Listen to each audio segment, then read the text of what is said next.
the Carton Show. We just found out Plaxico has a new business venture he's getting into. He's going to start raising panda bears since China owns all the pandas. Broker. Oh, sorry.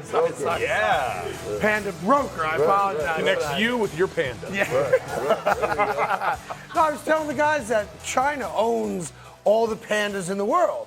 And any country that has a panda, they're on loan from China, and they pay like a 7-figure fee to have the pandas. So Plaxico's not stupid. He's like, that sounds like a great business. Sounds like great business to me. Hey, you know what? It never surprises me what we're going to talk about on this show. Yeah. And I reminded him he's got Wi-Fi and Bluetooth in his car. Yeah. So the panda's probably entertained right about now. Absolutely. You see, Playing on its tablet. Plaxico'sPandas.com. Hey, if you see me walking down New York City with a panda on a chain, then you know. It's okay. Don't be surprised. By the way, I want to give a shout out to my main man, Mr. Chibbs, Kenny Anderson, who found the show down in Nashville. He's the head coach at Fisk University. Kenny's a great dude and a good friend. And if you have not yet seen that great documentary called Point Gods that Kevin Durant and his crew produced, it is an amazing video highlighting all the great New York City point guards, from God Sham God to Kenny Smith to, of course, the legend right there, Kenny Anderson, Mark Jackson, Skip to My Lou, and all the great point guards that grew up on the streets of New York City. Kenny's one of those guys, and love him to death, and glad that he found the show here on FS1. All right, from a great point guard to a great player who is already chirping, the Lakers lost a single game. And they lost it to the Golden State Warriors. And LeBron played great, by the way. They all the stars, to be honest, played really well. They were down by 25 late, and they made it a little bit closer, but they got their doors blown off. And the Lakers are already in disarray. Listen to LeBron. Again, I'm saying this for a second time on purpose. They have played one game, and they lost to the champions. One game. You know what? Hey, first of all, the jacket looks great. Yeah. Let's just get that out of the way. But I've ran shallow routes, 5 and 10 yards, and actually took them to the house. So I don't. That analogy is not accurate. Right. So I can run a 5-yard hitch, like I did against the New York Jets, and you go 60 yards down the sideline. So that is not a good analogy of what he's talking about. Right. 31 other teams. That's when we had to go with. Yeah, absolutely.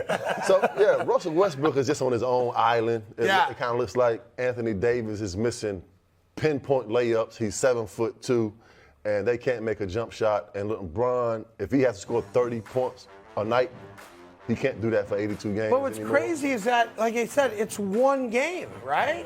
But and they shot the ball awful. They did. And he's right. They're not, at least the back of the baseball card, right? They're not a great, statistically great outside shooting team. And you can make the argument, the NBA today, you better have a guy who can shoot from 30 feet because that's the way the game is now. But, my man, you lost a single game. Like, come talk to me after you play the Clippers, the Rockets, the Spurs, and the Kings, and you're sitting there at 8-2, and no one's worried about whether or not you can shoot the ball from outside, right? Well, they're going to have to be able to make some outside jump shots if they want to compete in the Western Conference, because everybody can shoot the ball really well. How about this? How about play a little defense, right? I mean, they're playing against the Golden State Warriors. Yeah, but you give up 150 points, you're not going to win. I don't care how good you shoot. Listen, Stephen Curry is one of the greatest shooters of all time. We know that, but the Lakers are not that team to be able to fence them. It's just, to me, it's like we're already crying, man. We're already crying. It's LA. It's one game old, Nick, and we're already bitching and moaning. It's the Lakers. It's not a good look. Like, you can think that, but you shouldn't say it. And by the way, LeBron did re-sign a contract there. He is making like $119 million this year. How about this? Maybe you could shoot better. How about that? Oh, I see the skills right there. There you go. Listen, we all respect LeBron's game, but, I mean, it's one game, dude. It's been a real bad week in Los Angeles. Listen, the Lakers are still feeling last year. The Lakers are feeling bad about themselves now. The Dodgers got knocked out after a really good... It's a bad time to be an L.A. fan. Dude, you're talking to 3 New Yorkers. I'm just saying. It's the Lakers. You think we care that? Oh, did the Dodgers lose? Wow. Oh, whatever, Jet fan. It has been a bad week for LA fans, and the real Matthew Stafford has showed up. So, it's been a real bad week. It's not getting any better, is what Plax is talking about. But can we stop our bitching and moaning? Like, you're making $117 million this year to play basketball. You're one of the great players of all time. Shoot better. Yo, how about this? How about during the game, you don't run over to Draymond Green because he's got a joke to tell you?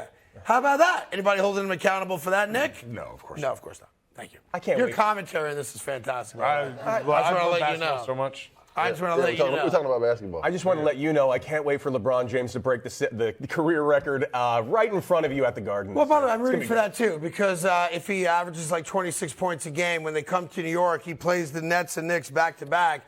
The math works out where he could break Kareem's record at Madison Kareem's Square record, Garden. not the Karl Malone most 20-point game record. No, the Kareem total points scored in an NBA career. He could do that in How do New you feel York about that? against the Knicks. I'm a basketball junkie. I'm a Knick fan. If it's going to happen, and it's going to happen at some point this year, I'd rather he do it at the Garden than Barclays. My question to everybody is, when he does break Kareem's record, Yeah. does it make him the greatest basketball player of all time? It doesn't to me, but I hate watching shows that have that argument, so I'm not getting into it. Yeah.